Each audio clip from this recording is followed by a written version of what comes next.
हर हर महादेव।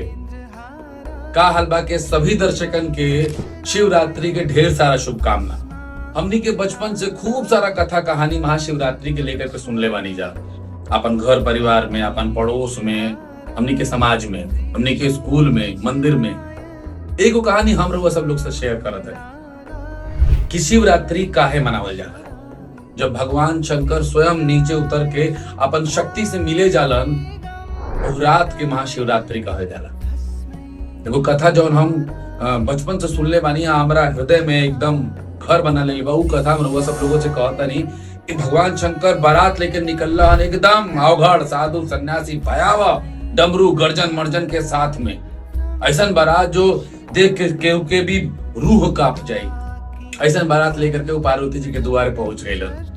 पार्वती जी देखली ह, सब रिश्तेदार हित नातादार सब कुछ देख करके एकदम कांपे लगल कि अरे बाप रे बाप, ये हवन दुल्हा, हाँ ऐसन दुल्हा होखला। पर पार्वती जी पूरा शांत भाव से एकदम प्रभु के ध्यान करके, अपन इष्ट के ध्यान करके, अपन शिव के ध्यान करके स्वीकार कर लेली ये हवन। और जैसे ही स्वीकार कैली है, वैसे ही महादेव संपूर्ण विश्व के सबसे सुंदर व्यक्ति बन गए, एकदम परिवर्तित हो गए। जैसे ही स्वीकार कैली है, वही रूप के चंद्रशेखर कहल जाला।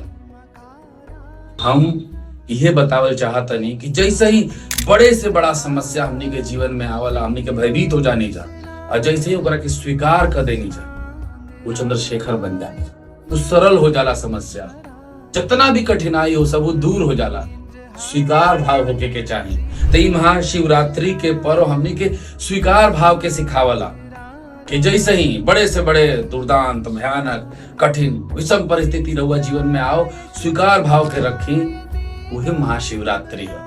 वही समय स्वयं महादेव रहुआ जीवन में आई है और सब कुछ ठीक कर दी है। ये है महाशिवरात्रि के कथा जो हम अपना जीवन में आत्मसात कैले बानी। अका हलवा के सभी दर्शकन से, समस्त भारतवासी से, समस्त भोजपुरिया लोग से, समस्त हिंदुस्तान के, समस्त भारत के लोग के हम ये कहब कि रउआ सबके सामने राहुल चंद्रशेखर बाड़न स्वीकारी, कोई समस्या से डरे की जरूरत नहीं। हर हर महादेव। जय।